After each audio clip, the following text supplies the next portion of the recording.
भारत देश विविध संस्कृतियों और पर्वों का अनूठा संगम। भारत को त्योहारों का देश कहा जाता है, जहां की संस्कृति और सामाजिक ताने बाने में त्योहारों को इस तरह बुना गया कि हर पर्व में समाज के प्रत्येक वर्ग की बराबर भागीदारी हो। देश की अर्थव्यवस्था को गति प्रदान करने में इन त्योहारों की भूमिका नकारी नहीं जा सकती। प्रत्येक त्योहार अपने साथ समाज के हर वर्ग के लिए व्यापार तथा रोजगार के अवसर भी मुहैया कराता है।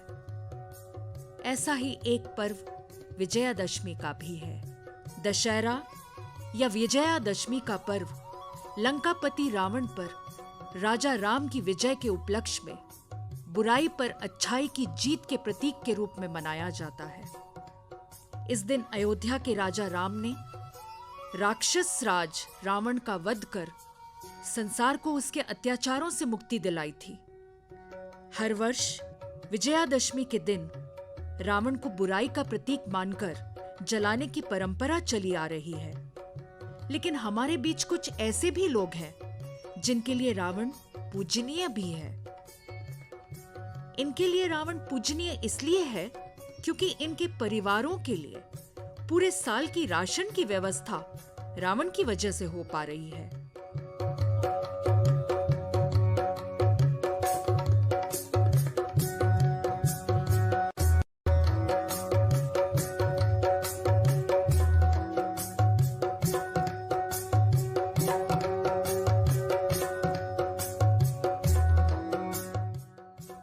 दरअसल ये परिवार रावण के पुतले बनाते हैं, उन्हें बेचते हैं और इनसे मिलने वाली आय से अपने लिए राशन पानी की व्यवस्था करते हैं। तो इन परिवारों के लिए रावण पूजनीय हुआ ना।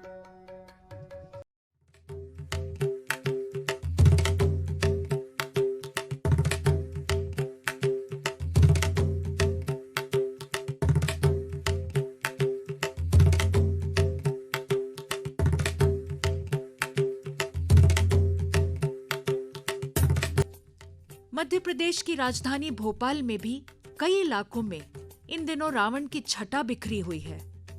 वजह है दशहरे की तैयारी को देखते हुए जोर शोर से चल रहे रावण के पुतलों का निर्माण का काम। भोपाल के आसपास के कई जिलों से भी लोग इस मौसमी रोजगार का फायदा उठाने की गरज से पूरे परिवार के साथ रावण के पुतले बनाने में जुट जाते हैं। मकसद एक ही है, रावण दहन के बहाने अपनी रोजी रोटी की व्यवस्था करना।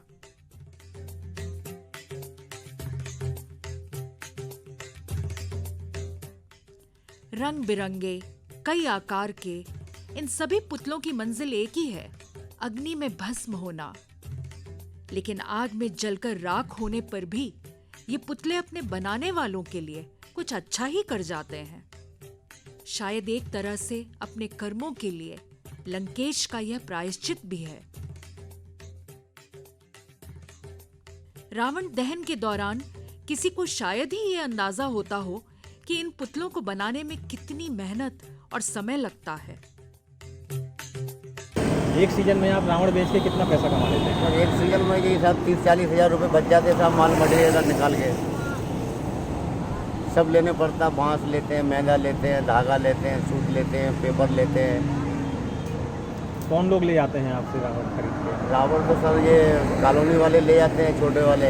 बड़े वाले रावण जो है ग्राउंड वाले ले जाते हैं, या दशहरा ग्राउंड वो ले जाते हैं। बाकी हर कॉलोनी वाले ले जाते हैं। इन पुतलों को बनाने वालों के सामने सबसे बड़ी चुनौती जगह की भी होती है। बड़े आकार के पुतले काफी अधिक जगह घेरते हैं। मजबूरी में इनको सड़क किनारे, फुटपाथ पर लगभग 1 महीने तक ये काम करना पड़ता है। एक और समस्या इन लोगों के सामने अनबिके पुतलों को लेकर भी आती है।